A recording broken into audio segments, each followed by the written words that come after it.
Tutam. Pandai tutam. Hey. Naomba tuketi jameni. Very good, asante sana. Kwanza kabisa niseme asanteni sana vile mfika hapa. Nyinyi kama vijana kutoka Embu County, mjisikie mko nyumbani. Hapa ni kwenu kwa sababu nyinyi ni majirani wangu. Ni kweli si kweli? Si nyinyi ni majirani wangu? Kwa hivyo mko nyumbani. Leo nimesema mfike hapa muone mahali Deputy President anaishi, ndio siku ingine watu wakitoka mbali, ndio ile siku watu watatoka mbali huko Busia, wengine watatoka Kwale, wengine watatoka Loitoktok, wengine watoke Moyale. Wakifika area hii wakipoteza njia, wewe ndio wakuonyesha kwa sababu wewe uko nyumbani. Ama namna gani jameni? Ya pili niseme wale ambao labda hawajafika hapa, wale ambao wame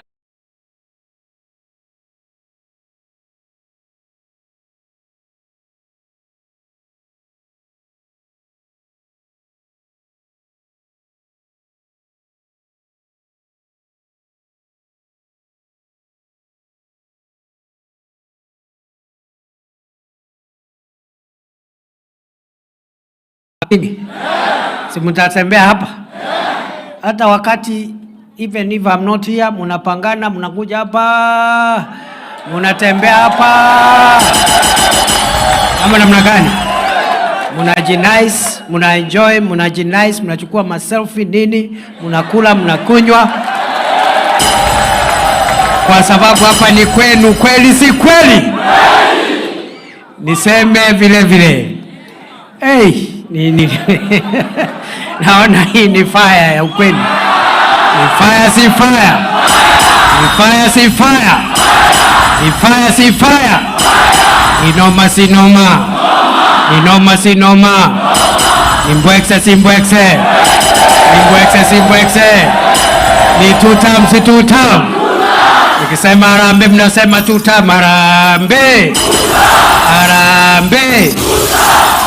Bas, kwa hivyo leo ilikuwa nataka tujadiliane mambo machache. Kwanza nimesema karibuni. I hope mmepata lunch kidogo. Ama bado? Bas, wale bado tutaendelea na mambo ya lunch. Tutakaa hapa, hatuna haraka ya kutoka hapa. Ama namna gani?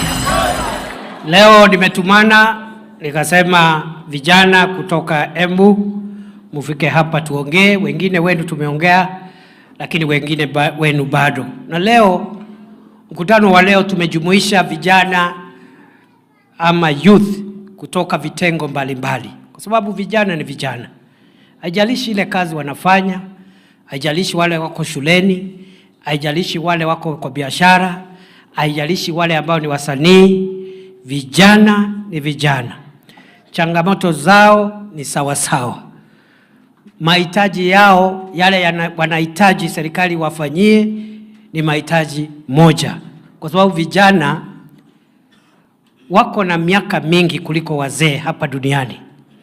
Kwa hivyo wako na interest kubwa nchi yetu kuwa mahali pazuri na iwe na uchumi bora, kwa sababu hao ndio wataishi kuliko wale ambao kama sisi ambao tumezeeka. Kwa sababu Mungu ameumba hivyo, ule anakuja baadaye duniani ndio anakaa kabla ya kuondoka. Kama namna gani? Si kuna wale wako karibu kusafiri na wengine bado miaka kidogo waende. So mimi nataka nianzie hapo, niwaambie hivi vijana na mnisikize vizuri, mimi nikiwa ndugu yenu mkubwa na kwa wale wadogo nikiwa baba yenu, ya kwamba msikubali watu wazima au watu wazee ambao wametumia wakati wao, wamekuwa na biashara, wamekuwa na kazi, wengine wameenda retire, wengine wamejifanyia mambo mengi, wameelimisha hata watoto wao. Msikubali sisi ambao ni wazee tuwaharibie taifa la Kenya, kwa sababu hii taifa nyinyi bado yale mambo ambayo tumeyafikia sisi, nyinyi bado hamjafikia. Hata wale wako na familia, watoto ni wachanga. Wengine bado hamjapata familia. So you need a good country, a peaceful country with a good economy, so that when you finish college you can get a job. So that when you finish what you're doing, if you're in school, even if you don't need a job, you want to go into business, you'll find a situation where it is easy to start a business. Kwa hivyo msikubali nchi ya Kenya iharibike, muilinde kwa vyovyote vile, kwa sababu nyinyi ndiye tegemeo la taifa, nyinyi ndiye tegemeo la jamii yetu. Nasema hivyo, najua hapa tuko vijana kutoka vitengo mbalimbali. Tuko na viongozi wa wanafunzi ambao wanawakilisha comrades. Ni kweli si kweli? Comrades power. Comrades power. Hawa comrades, tuko na viongozi ama wawakilishi wa wanafunzi wa vyuo vikuu, tuko na wawakilishi wa wanafunzi wa colleges za katikati, tertiary colleges kama TVETs wako hapa, lakini pia tuko na vijana ambao labda hawako shuleni saa hii, wanajifanyia mambo ya kutafuta riziki, labda wamemaliza shule, wengine wako kwa creative economy, wako katika mambo ya usanii, mambo ya uigizaji, mambo ya content creation, mambo ya kujitafutia riziki pale kwa mitandao na teknolojia ya kisasa. So we have performing artists, youth in the creative economy, we have youth in universities, youth in tertiary institutions. Here we also have youth from Embu County who are engaged in business. It doesn't matter the nature of your business. A business is a business. And nobody should discourage you, or nobody should make you look small because you're of the nature of your business. Kuna vijana hapa wanajitafutia riziki in the transport sector, ya matatu, ya taxi, ya tuk-tuk, boda-boda. Pia ni kazi jameni, because that's where you get your living from. Ni kazi. It's better to have that kind of business than to have no business at all. We can talk on how to support you to expand that business so that it can have better returns. But it's better to have that business than to have no business at all. So we have all manner of young people here in the creatives, in the business sector. And that business, kuna watu wako pande ya transport, wengine wako na biashara ndogo ndogo, micro businesses.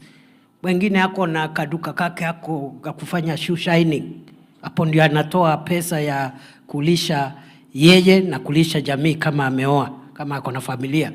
So young people, I want to encourage you today that you have a bigger stake in the progress of our country than the older people, because you have a longer time and you will spend more time than the older people. So don't allow those of us who have had our time to spoil the country for you. Vijana hoi. The country must be peaceful. The country must be stable. The country must continually reduce the number of jobless young people and people without opportunity. We must continually tackle unemployment and lack of opportunity. The country must be peaceful, as I've said. It must be good for business.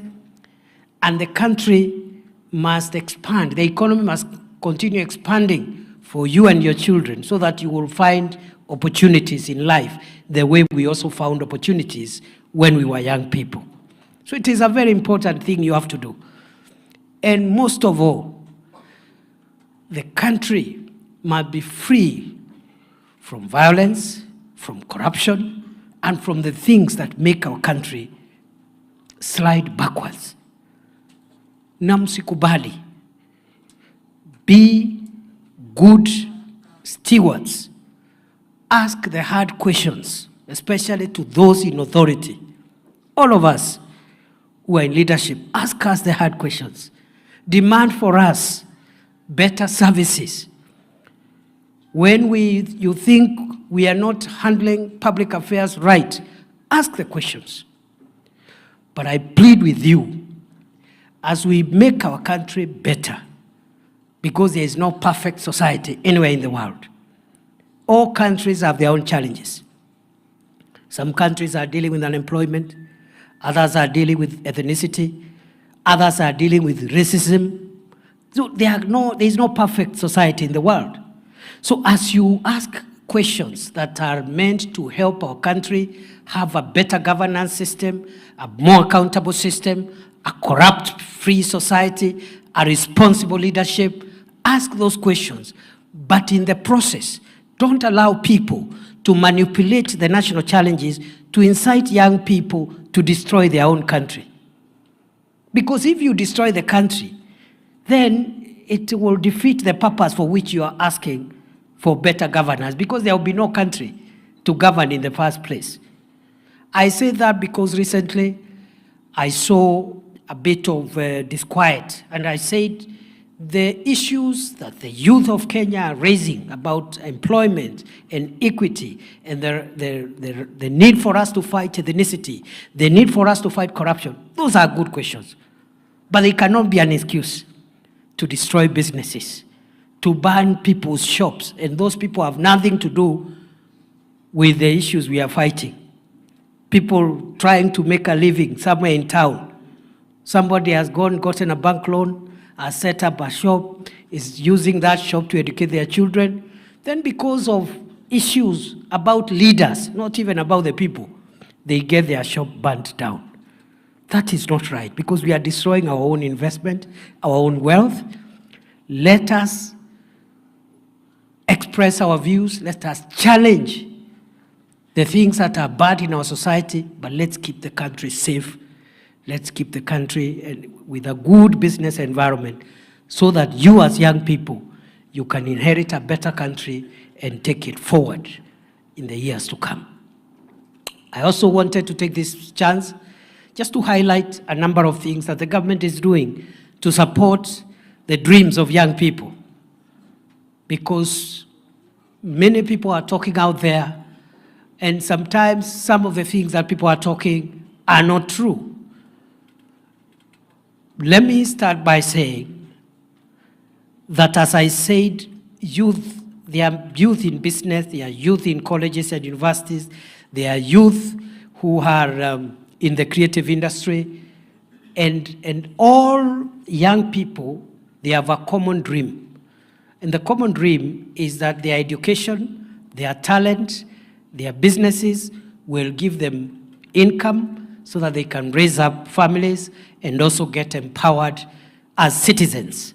That is the dream. Whoever is doing a business, hiyo biashara imsaidie. Whoever is in university, they want to get a job, serve the nation, but also get income. Those who are in the creative industry, they are using their talents to also earn an income.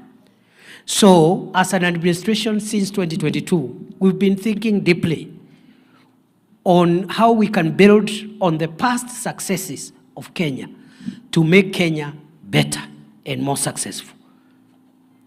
And I want to assure you, where we are today is not where we were in 2022 when President Ruto took over. We made some progress. It may not be as fast as we wanted, but definitely we've made some progress. What are we doing to empower young people and to create more opportunities for young people to realize their dreams? We noted in 2022, when we came into office, that one of the biggest challenges we have is employment and income opportunities for young people. We realize every year about 1 million young people leave this education system at different levels: primary, secondary, tertiary, university. Total, about 1 million leave the education system. But we realize the economy is absorbing only a quarter of those who are leaving school. About 200,000, 250,000.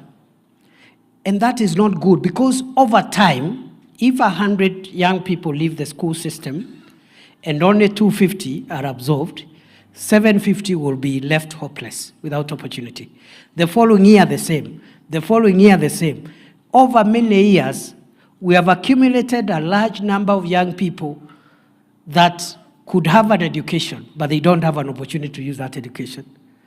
Could have a talent, but that talent cannot give them income. So they are there, they have talent, they have education, but they have no opportunity to make money and get an income. And that's not good for the country. And we have come with deliberate programs to reduce the number of unemployed, jobless, young people so that we can tackle unemployment and lack of income opportunity head on. Remember, as I have said, this problem of unemployment has not started in 2022 when President Ruto took over. It is an accumulation of many years. And many political leaders have always been saying, we have a problem with unemployment in Kenya. We have a problem. There are no opportunities for young people in Kenya, but they don't come with a solution. Okay? While we all appreciate we have a challenge of creating adequate opportunities for young people, very few people, if at all, have sat down to reflect what are the pathways that can help us reduce the number of young people that do not have income opportunities. We realized, for example, in 2022, for the comrades in the university, the tertiary colleges, we realized we have a big number of university graduates who have no jobs. Many of them in the teaching profession, but others in other disciplines. So we came with an expanded employment program for those university graduates who have studied education or health sciences or other disciplines so that we can expand the number of graduates we are absorbing every year. Because of time, and I have quite a bit of speech to give, let me just exemplify using those comrades who have studied education. We realized that there were about 300 plus thousand unemployed teachers. They are qualified to teach primary school, secondary school, they are unemployed. That is almost half of the number of teachers we have. In other words, we have about slightly over 300 teachers employed and another 300,000 unemployed. And every year that number is increasing. I'm just giving teaching as an example. And we realized every year the government of Kenya has been employing between 4,000 and 5,000 teachers a year. But those who are graduating are much more from our colleges. So we are increasing the number of unemployed teachers, and the opportunities we are giving them are quite small. You graduate 20,000 or 15,000, you absorb only 4,000. Over the years, the number has accumulated. So what did we do? We decided to expand the recruitment of teachers. Instead of employing 5,000 teachers every year or 4,000 teachers, we have employed in 3 years up to now 76,000 teachers. In December, in 3 years, by December, we'll add another 24,000. If you add what the government of President Ruto has employed in terms of teachers, and these are youths who have left university, they have started teaching. By December this year, we will have clocked 100,000 teachers. Since independence, between 1963 and 2022, the number of teachers in primary and secondary school employed by government was slightly over 300,000 teachers. For 60 years, Kenya had deployed 300,000 teachers. In 3 years, Kenya has employed 100,000 teachers. So the number of teachers by December, when we hit the 100,000, the number of teachers employed by this government in 3 years is almost a third. It's almost 30% of all the teachers ever employed over 60 years of Kenya's independence. That way, over time, we are reducing the number of unemployed young people in the teaching profession. I've just given teachers as an example, but we're also doing that for other disciplines. We are doing that for other disciplines. That is an example of a program that is deliberately tackling youth unemployment and reducing the number of qualified young people with no income, without jobs. So we are expanding the public sector to accommodate more graduates, not just for universities, but also for tertiary colleges.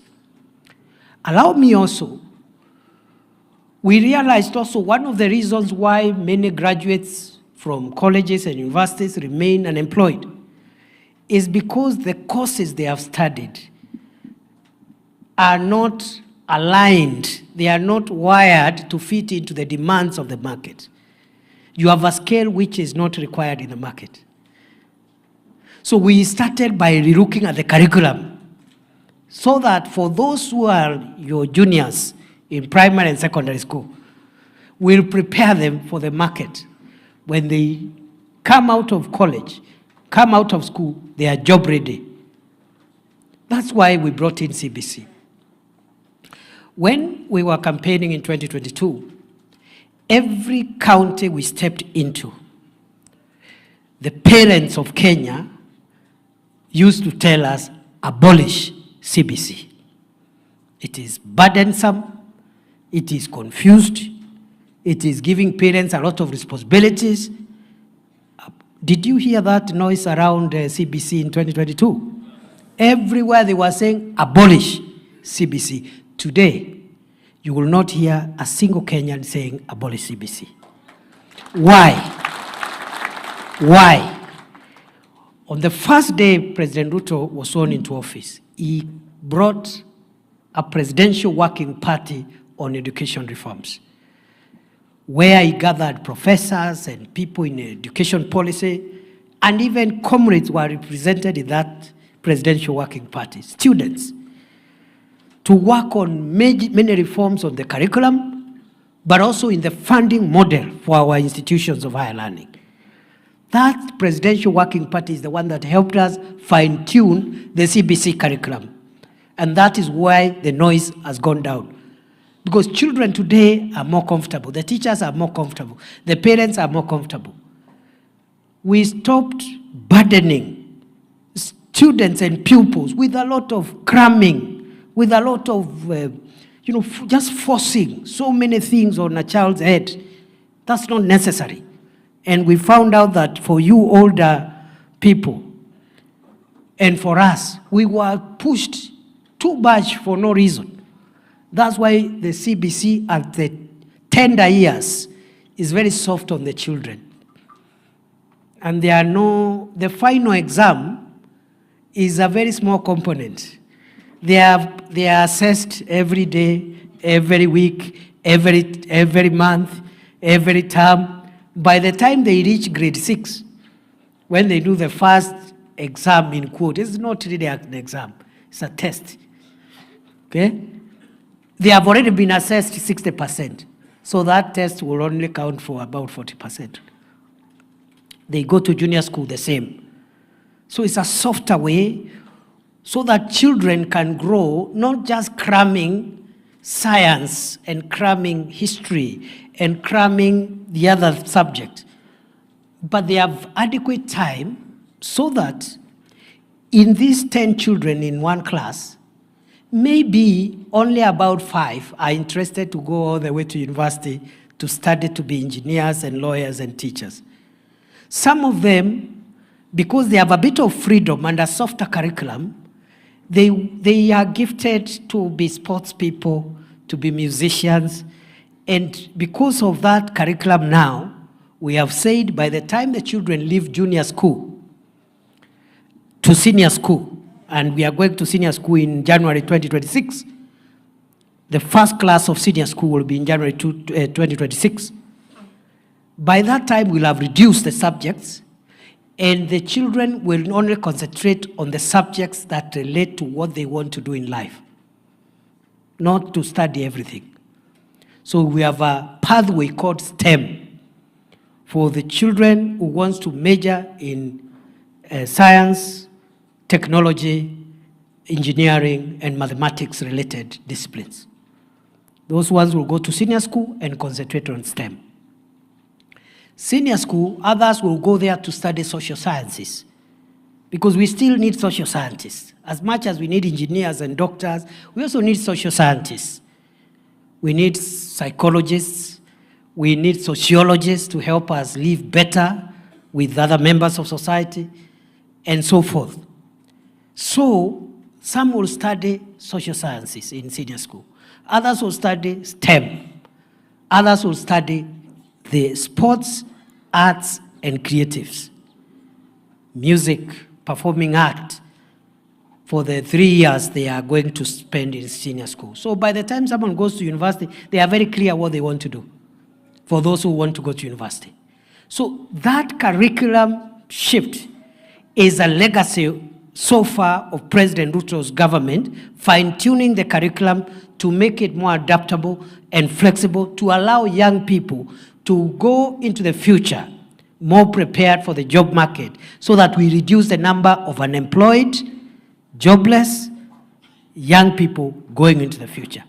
And over time, the new curriculum will help us solve this issue, because some of those who are talented in youth and sports, in sports and arts, will very early start concentrating on those talents, and I'll tell you shortly what else we are doing to support those kind of students, so that we have a whole of society approach to education. So we are reforming the education system. We realize the teachers were not enough, we increased. We realize the classrooms are not enough, we have built 23,000 classrooms in primary and secondary schools. 15,000 of them have been built by the Ministry of Education, 8,000 of them have been built through CDF, which is a national government fund. So we have better facilities. We are now commencing equipping the schools that do not have laboratories, especially schools doing sciences, and they don't have labs.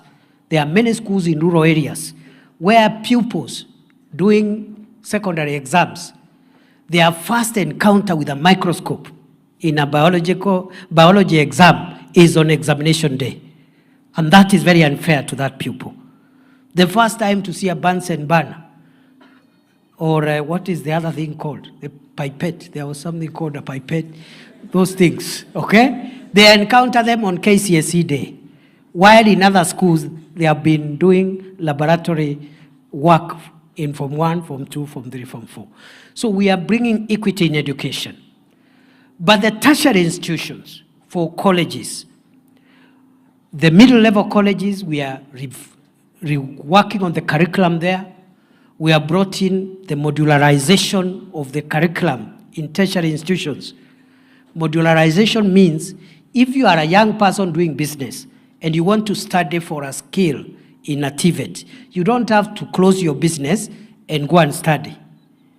You can go to a TVET, register for one module for 3 weeks, study, get examined for that module, go back, continue your business. When you get time, you come and do another module, and over time, you, in an almost part-time way, you continue with your business, but you also get your qualification when you have accumulated enough modules.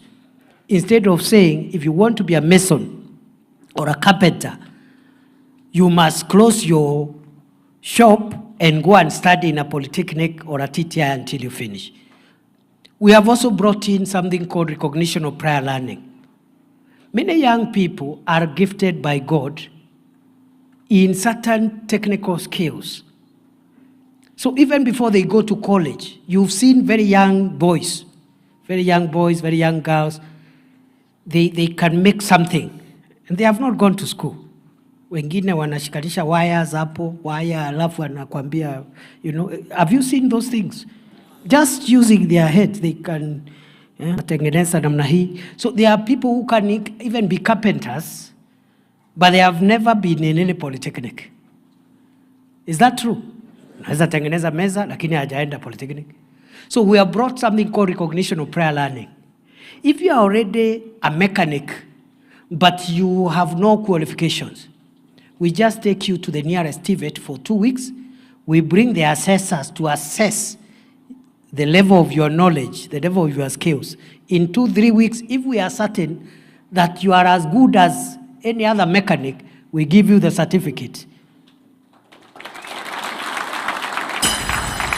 And many young people today in what we call Juakali, many of them have not been to any college, but they know how to work welding, ya dirisha, they can do something hapo. So we can recognize that knowledge. You just go to the college, we get assessors from government, they assess the quality of your knowledge and certify you. It's called recognition of prior knowledge. We have also brought in something called dual training policy and many other things which I don't have time to explain in the tertiary level. That's why you have seen in 2022 when President Ruto was sworn in, the number of TVET students across Kenya was much smaller compared to the university students. Yet economists will tell you, you are supposed to have more students at tertiary level than those in the university. It's supposed to be a pyramid. Ours was inverted. You had almost 1 million students in universities and only 297,000 in TVETs. That's not good for the economy because you need more people with technical hands-on skills and fewer people with higher level supervisory knowledge to assist. But you need plumbers. The country is run by plumbers, electricians, masons. You know, they are the ones who do the practical things. But we had more university students, almost 1 million, than tertiary institution students, 297.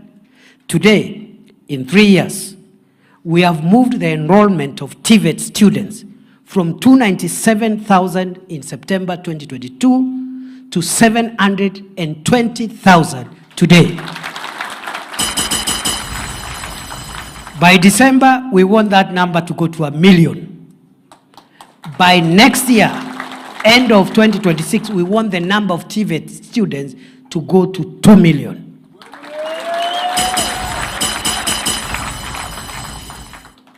That is one way of empowering young people and making them job ready. The dual training policy, for example, makes you job ready because it combines theoretical study and practical study. You cannot graduate from a TVET unless you have been attached in a practical industry, a practical business, doing something related to your area of study.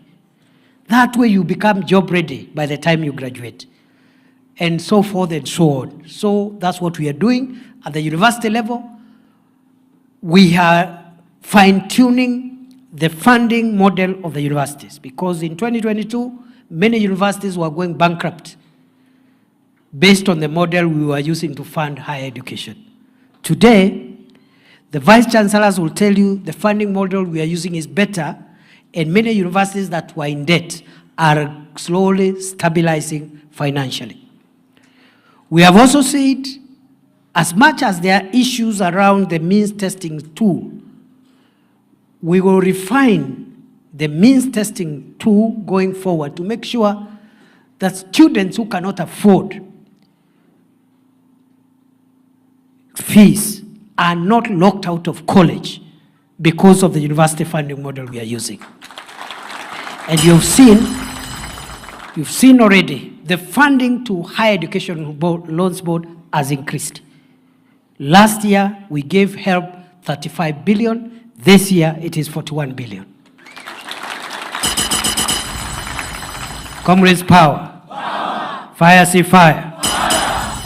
So we are thinking about how do we make our education better, more relevant, of high quality, accessible, affordable, because that agenda is an agenda for young people. We, again, are very serious in terms of job creation. I've told you what we are doing to employ more people like teachers in the public sector. But there are certain interventions we are making in the private to make sure the private sector absorb more people, because government cannot employ everyone. And when you hear the president talking about macroeconomic stability, like lower interest rates, like a stable currency, like Kenya now has a very stable currency. When we came into office, the dollar was exchanging at 167 to the dollar. Today it's 128, 129 to the dollar. When we came into office in 2022, Kenya did not have any foreign exchange. The value of imports was too high compared to the value of our exports. Today, we have narrowed the gap between our exports and imports, and we have a very healthy, for those who are economists, there is something called a current account. We have a healthier current account because we are exporting more and importing less. One area where we were using a lot of foreign exchange to import, we were importing a lot of food. We were importing a lot of maize, a lot of wheat, a lot of rice, a lot of cooking oil. The government, in its agricultural transformation program, is reducing imports, encouraging our own production. For example, I can give the example of maize. 2022, we had produced 34 million bags. 2023, we produced 44 million bags, an additional of 10 million bags. In 2024, it rose again to 64 million bags. This year, we are expecting to harvest 75 million bags of maize. Already, we have reduced the number of maize imports by 70%. We are doing the same for rice. We are doing the same for cooking oil and edible oil. We are doing the same so that we save on foreign exchange, we reduce the imports, and we have a healthier current account, and we also have enough cash reserve ratio. Cash reserve ratio is enough foreign exchange. We now have almost, actually more than doubled the amount of current exchange we have, the number of dollars at the central bank from $5.7 billion in 2022 to currently $11.2 billion. So we are doing that so that we reduce the amount of money we spend in importing, so that the economy can be stable, so that private sector can access credit.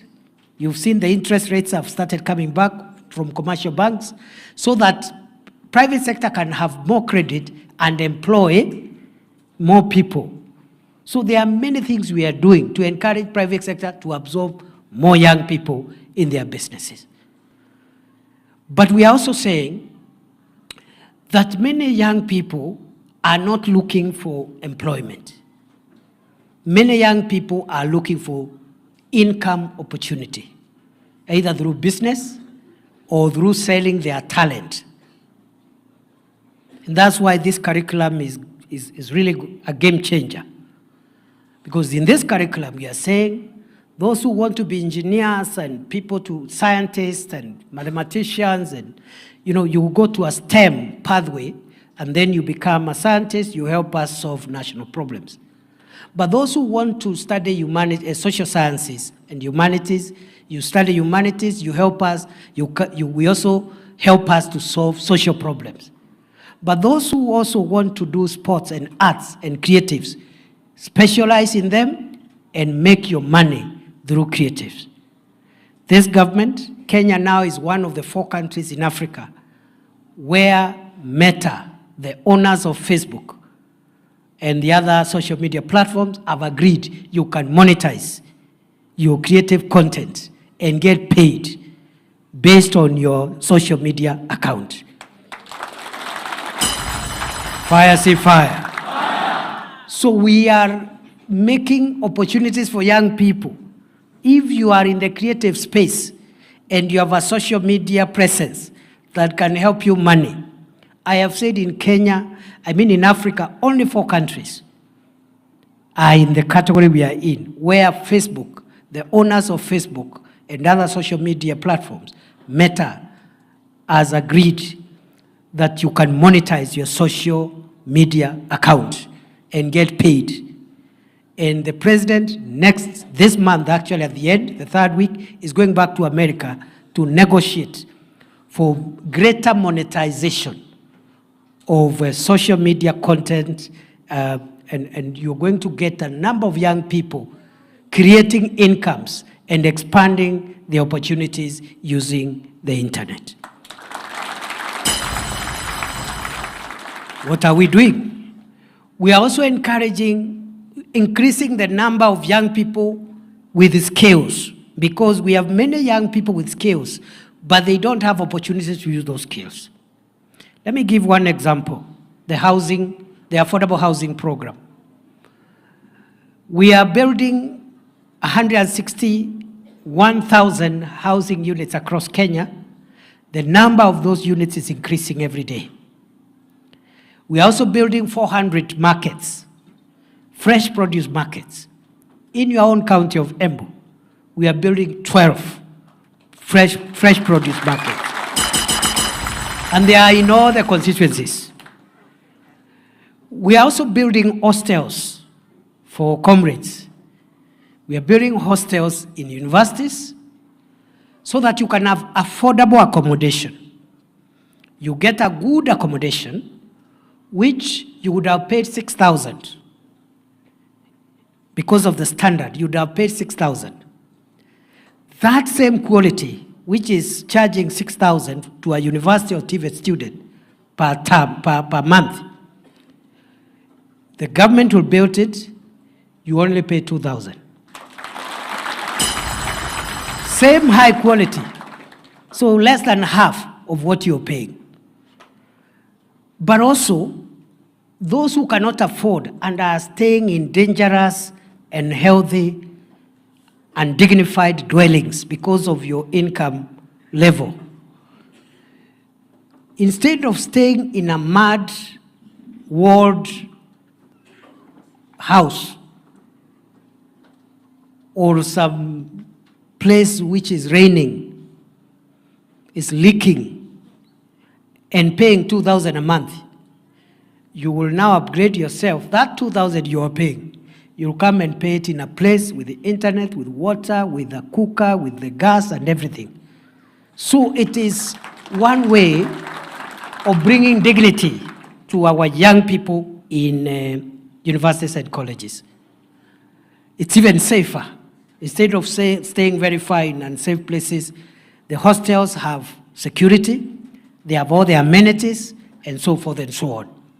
But more than just providing hostels and markets for those in business and affordable housing for those who want to acquire homes,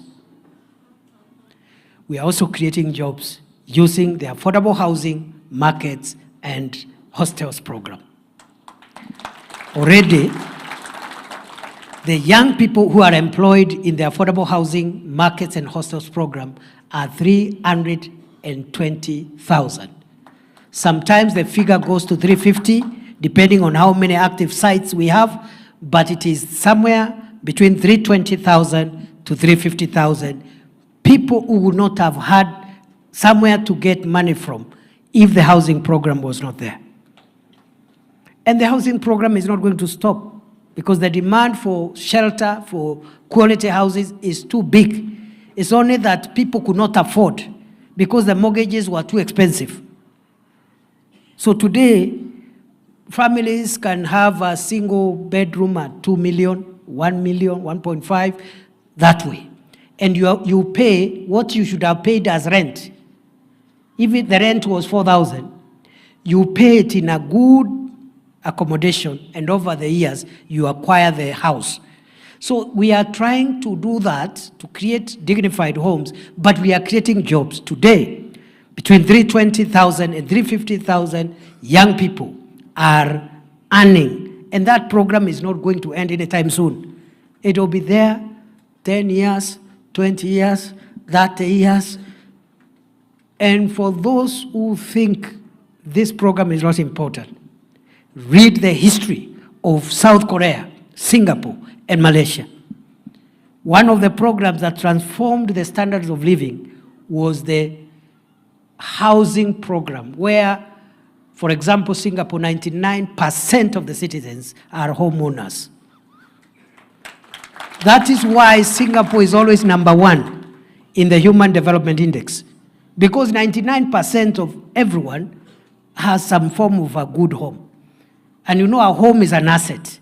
So when you have more Kenyans owning an asset which is 2 million, 3 million, when you calculate the wealth of the nation, you will see where Kenya will be placed 10 years, 15 years, 5 years from today.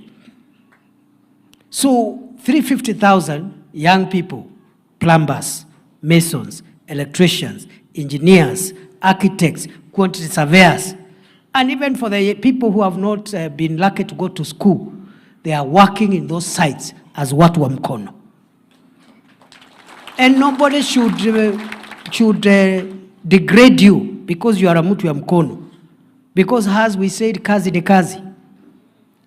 As the Kenya Kwanza, UDA people, we believe work is work. And there is dignity in work. So long as you are getting an income out of it. If you can get a better job, it's okay. But in the meantime, the work you are doing is important and should be protected and assisted to grow.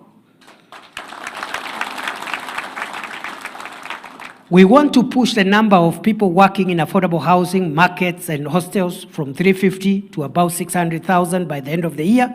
We want to push it in the next 1 year to employ 1 million young people under affordable housing, markets, and hostels program. That is how you transform Kenya. That's how you respond to joblessness. You don't just say there is a problem. And when you are asked what we do to reduce the number of people who have no jobs, you have no answer. And that is the difference between us and the people competing with us. Some of them, if you put them on this platform, they will not last for 3 minutes. Because they will just say, oh yes, Ruto must go, I don't know what. And then after that, let's assume it is okay, he must go. Okay, then how do we solve the problem of young people in Kenya? They have no answer.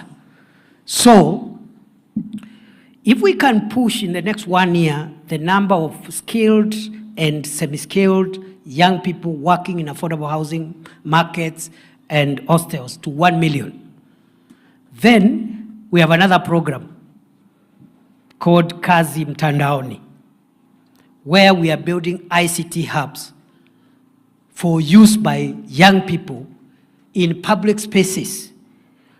We already have started with TVETs and universities. We have Jitume labs in many of the TVETs. And if any TVET in Embu doesn't have a Jitume lab, let me know. We will put one immediately and put 100 computers with internet. Because I have gone to TVETs and universities with the Jitume lab. Just 100 computers. Students who are already studying. But they spend 2 hours there in that Jitume lab. Some they are doing foreign exchange trading, some are doing script writing, others are doing website design, others are doing app development, others are doing transcriber, and there are so many jobs in the internet, so long as you have stable internet and a computer, which many young people lack. So we are doing Jitume labs, we are doing ICT hubs. The Jitume labs are in institutions. And if there is any institution in Embu County without the Jitume lab, let me know. You will get one immediately. If you have one without enough computers, let me know. I will go and add computers. Nani Deputy President atashindwa na kupatiana kompyuta kwa TVET kweli? Allah. So those Jitume labs, we are also saying the young people who are not in universities and colleges, but they are digitally savvy, but they don't have money to buy a computer and connect it to internet so that they can get into digital jobs. every market, the 400 markets we are building, including the 12 in Embu County, we are going to put on the top floor of each market a computer lab, an ICT hub with computers connected to the internet, free of charge for young people, so that the young people in Embu Town, in Runyenjes, in Chicago, in Ishara, in Kiritiri, instead of wasting your time in the market because you have no facility, you can't do anything, you have some skills, but you don't have money to buy a computer, you don't have money to put internet. And instead of waiting for a politician to pay you 100 shillings so that you can go and heckle their political opponent, you use the ICT hub to go into the internet, not to insult the MCA, not to insult the governor or the president, but you go there to earn a living and look for digital jobs and take care of yourself and your family. Because if you are unhappy with a leader, you don't like your MCA, you don't like your MP, you don't like your president, the solution is not insulting them. The solution is to wait for the election and vote them out, isn't it? But before the election, make use of the time you have to build yourself. Don't waste your time in negativity. Because even if you insult them and you don't vote them out, they will be voted in. Isn't it? Yeah. And why waste time with all negativity? Just do your thing. Just ukiangalia useme huyu anakaa kama hana habari. They cannot lead anything, and you wait during election. Unamwambia out ninja. Ama namna gani jameni? Fire si fire. Kwa hivyo, we are creating, for already the Jitume labs, we are about 272 in TVETs and universities. The markets will give us another 400 spots. And these ones are for the youth who are not in institutions. They are in the marketplaces. Pale sokoni, Kiritiri, badala ya vijana kukaa hapo idle wakingojea kuchomwa, jeshi ichomwe, wanaenda kwa internet pale, wanafanya forex trading, wanafanya website design, wanalipwa hela, and they have no time for negativity. Fire si fire. Fire si fire. Noma si noma. Tuendelee na hiyo maneno ama tuachane nayo? Do we continue thinking how we resolve unemployment and job opportunities, or do you want to waste our time talking about who will lose the election and who will win the election, as if the election is today? Let's look for those who are leaders. Let's look for solutions for unemployment. Siku ya kampeni ikifika, kila mtu, hakuna mtu anatoka mbinguni, kila mtu amekuwa kiongozi. Aulizwe siku ile ulikuwa na kiti, ulifanya nini? Mimi nitakuja nijitetee, ule mwingine ajitetee, wananchi waamue, tuendelee. Mwenye anachaguliwa anakuwa kiongozi wetu, mwenye anakosa anangoja siku ingine. Ni fire si fire. Ni fire si fire. That is maturity. That's how countries mature. Our job now is not to say who will be elected and who will not lose the election. Our job now is to ask, what can we do when we are in office? What can we do for our young people? So that when the time comes for accountability, we have something to say. So we have about 185,000 young people who are making a living out of digital jobs. But that number is very small. And it is because many do not have access to computers and internet. We even have a new phenomena, those who are ICT savvy. There is a new phenomena called business process outsourcing. Those in the creatives and in the ICT sector, they will tell you. Where companies in America, in Europe, instead of traveling to work there, they employ you at the call center, for example. You are in Kenya, but their calls of that company are diverted to an office in Kenya, customer relations jobs, and other jobs, but you are based here, but working for a company abroad without leaving Kenya. For those who want, because you are educated people, there is one very successful privately run business processing business process outsourcing, BPO, in Tatu City, which is employing 5,000 young people daily in 2 shifts, 5,000 during the day, 5,000 at night, to work for overseas companies, but they are based at Tatu City, and they are being paid for working for overseas countries without leaving Kenya. So, it is my submission, dear young people, it is possible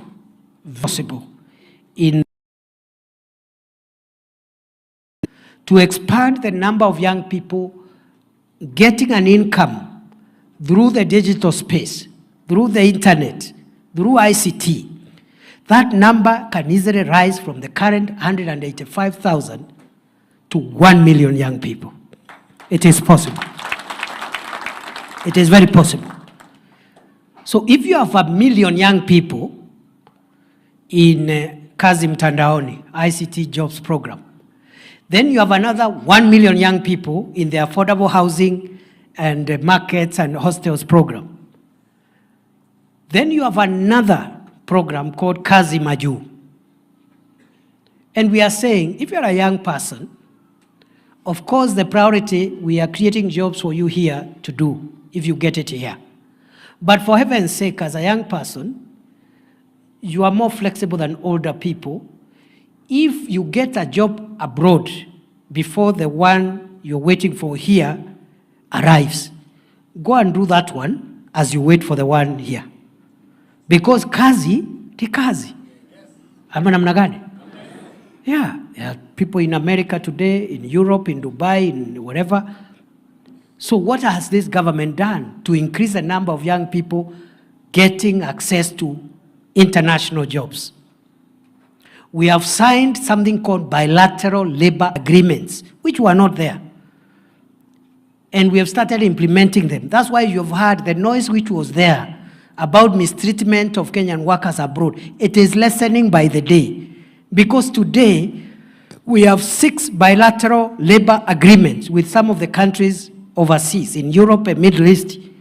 And we are negotiating another 13 countries, bilateral labor agreements with 13 other countries, to bring the total to 19, almost 20 countries.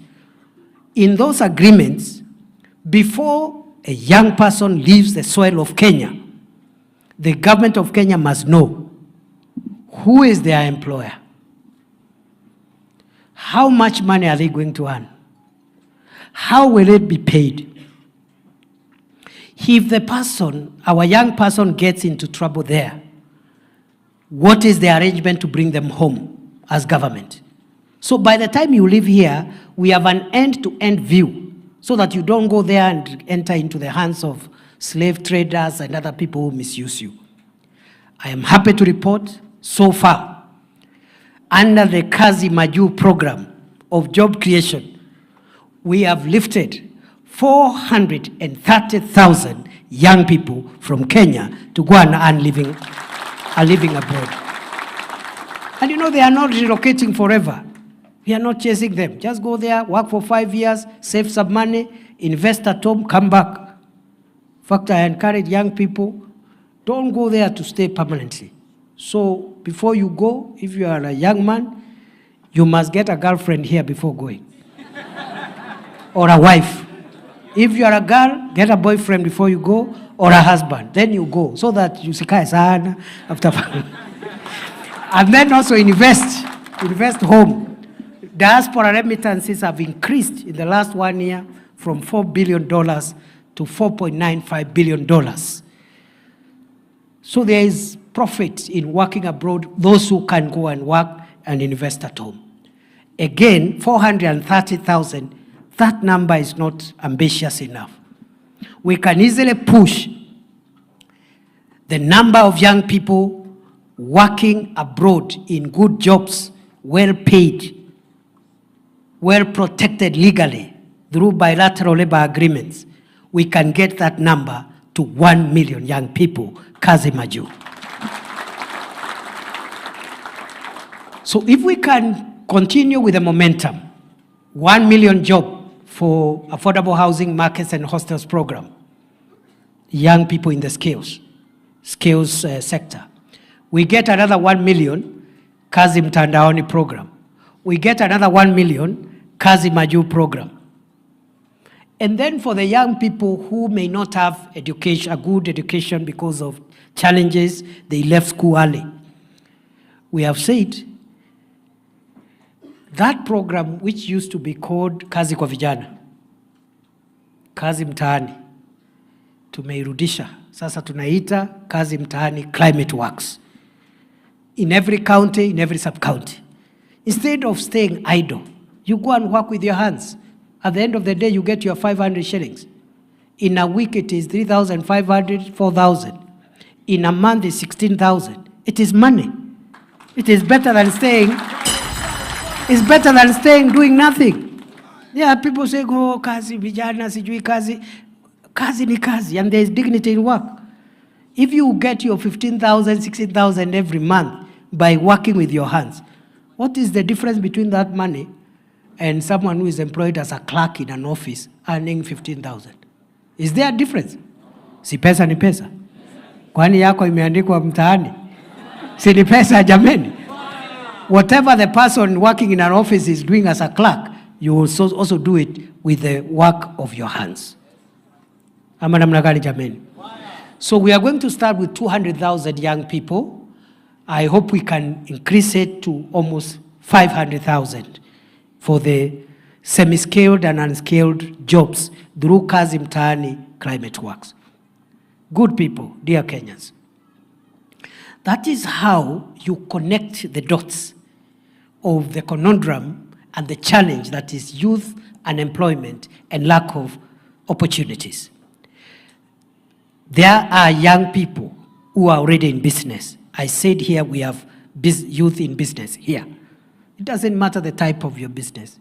Transport sector, retail sector, it really doesn't matter. Biashara ni biashara. We are introducing now a program called Nyota for you. Young people between 18 and 35 years, men and women, youth who have a business.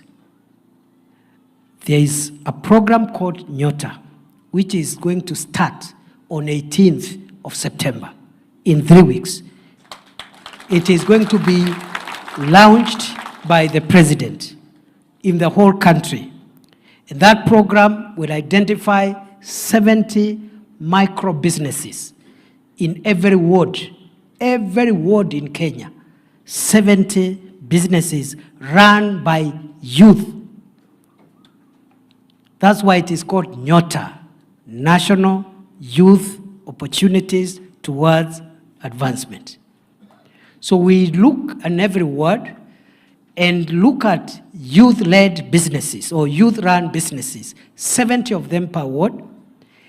They will be trained on bookkeeping, record keeping, and how to manage a business, and they will be given a grant, not a loan, of 50,000 shillings to expand their business. And for the people who are rich and wealthy and who have big businesses, they will never understood the power of 50,000 to a micro business of someone who is running a mkokoteni or running a grocery shop or a hairdressing shop in the village. So this 50,000 is going to assist very many micro businesses. And it's a grant, it's not a loan. The president has also directed that under the Kazi Maju program, if you are a young person, you've gotten a job abroad, and you have a contract, but you don't have money for getting a passport, you don't have money for medical exam, you don't have money for air ticket, the youth fund will give you a soft loan called relocation loan, so that you pay the ticket, you pay the medical exam, you pay for the passport, uende utarudisha pole pole once you have arrived in the country of destination and you are earning your money. Fire, see fire. Fire, see fire. So, good people, I can talk for a day. I can talk the whole day. But it is not right. And I am not saying that the government should not be criticized. We are in a democracy. The government should be criticized because we are not perfect, and no government is perfect. Where we have excesses, we need to be told. Where we need to rectify, we need to rectify. But it is also not true to say that this government is doing nothing. I can talk about agriculture. I can talk about roads. I can talk about electricity. I can talk about health, many things. But today I just wanted to speak about the interventions of this government to create jobs and income opportunities for young people. From Kazi Mtaani Climate Works, to Kazi Mtandaoni, to Kazi Maju, to Nyota for businesses, to reforming the education sector, to increasing the funding for universities and the amount that is going to help and supporting comrades in universities, to increasing the number of teachers we're employing. There is something we've done. And we have another 2 years to do even more. So I am not worried. When the time comes for us to account, we will not lack what to tell the people of Kenya. In every county, we will have something to say. Let me give you an example. What we've done, we have asked the National Employment Authority, NEA, to tabulate the 430,000 young people who have benefited from Kazi Maju until now, county by county, constituency by constituency, ward by ward. So that when we come to campaign in Embu, and we are in a place called Chicago, we will tell the people of Chicago, in Mbeere North, that out of the 430 Kenyans who have benefited from Kazi Maju from this administration, a number X, let's say 20,000 are from Embu County, but out of the 20,000 from Embu County, 4,500 are from here in Chicago, and these are their names. So and so from this village. So and so, na tunaweka hapo ofisi ya chief. So that people who are saying uongo will be confronted with truth. Yeah, time has changed. Fire si fire, noma si noma. Unajua watu wanashindana na sisi, wako chini sana. They are very low. They are too low. Sisi tumejipanga vizuri because we know Kenya has moved on. We have an informed population. The claims we are making must be based by evidence. And we are ready. So if, for example, I have just given hypothetically, if we have helped 5,000 or 2,000 young people from one constituency to get jobs abroad, and their names are there, people know the son of so-and-so, the daughter of so-and-so. So who will come there to say uongo? Si atajaribu kuongea alafu ashikwe na kigugumizi. Yeah, they will start stammering. So, please, we will account for ourselves. You should not get worried. Leave no doubt in your mind that this government will account for itself. As I conclude, young people are the hope of the nation.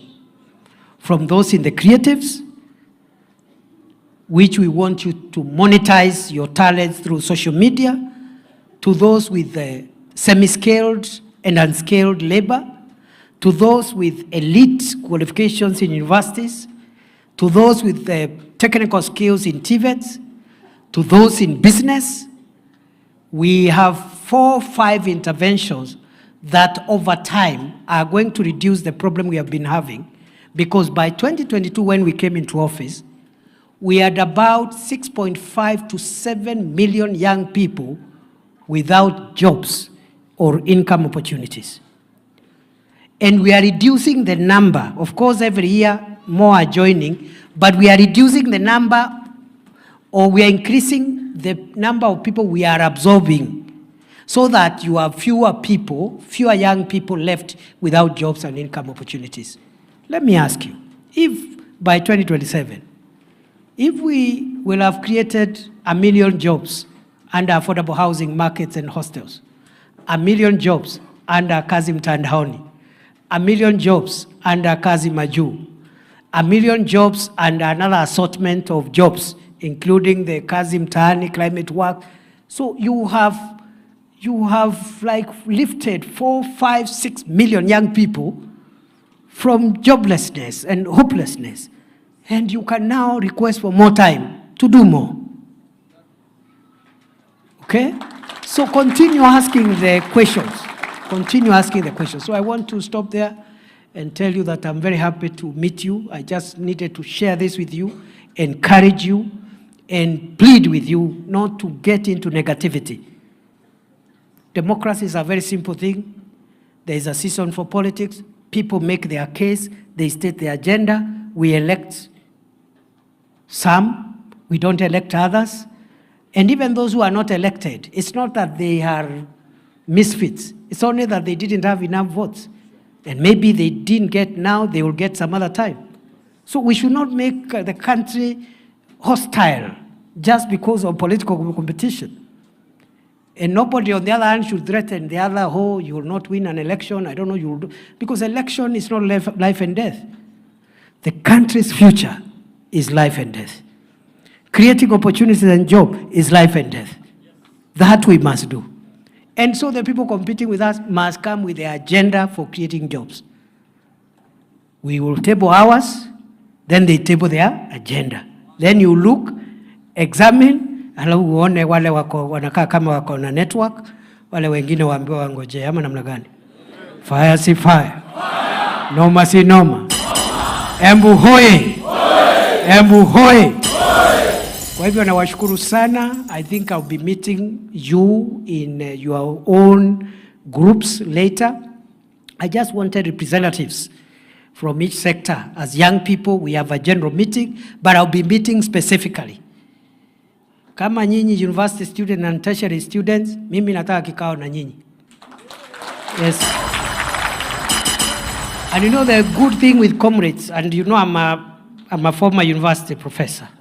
So my youth, I spent my early years engaging young people and empowering young people, training young people. And I'm very proud to see very many lawyers that I have trained doing very well. The good thing with you people is that you, first of all, you listen. And when a point has been made, when you are persuaded, you accept. So mimi nitakuja hapo tungangane kwa sababu kuna watu wanataka kuambia university students this government doesn't care about you. It is not true. So nitakuja hapo tufanye kikao hata kama ni 3-4 hours, and you can see I can talk for 7 hours. Alafu na nyinyi muongee namna hii. Kama namna gani? Wacha tusimame tuimbe wimbo moja, alafu a few people will come here and say something. Wapi DJ? Nyinyi ni tutam mama mko wapi? Ni tutam? Ni tutam? Fire si fire. Noma si noma. DJ weka ngoma moja nzuri tu. Aya. DJ Mumesikia maneno ama bado hajafika huko? Nataka unipatie nguke na hiyo ingine, achana tutoe mkono. Aya, kila mtu mko tayari? Mko tayari? Nipe mikofi ya juu. Nipe makofi tuone. Eti. Tuone hivi. Kena nego kena. Eti. Kogosa idalere ambure maende matana ndoga. Nego kena. Bariki nipi. Bariki. Bariki. Bariki. Bariki. Nipe mkono juu basi bariki. Bariki. Kero kwehorero thimo. Eti. Kero mami vinto de boroaru. Embu. Kero derede kana mosie narwa. Eti. Para pesa na yenyambe toke. Nekama kayo kera mamoto. Eti. Manyo kero ya mami vinto. Ili mkono hivi.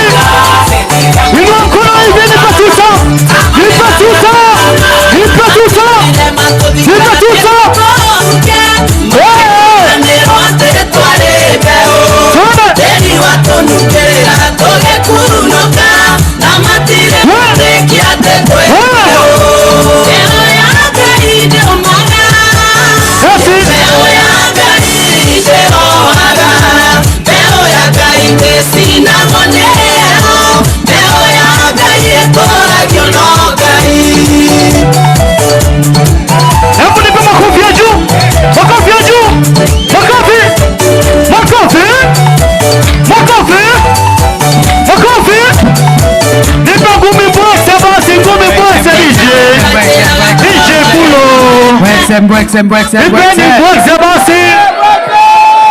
Fire, see fire. Now,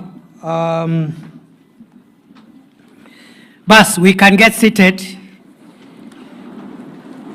Wacha tupatie a few young people dakika moja waseme kitu, alafu nitawaambia vile tutaendelea. Niliwaambia msiwe na haraka. Leo ni leo, msema kesho. Leo ni leo, msema kesho. Fire si fire. Noma si noma. 2 times 2.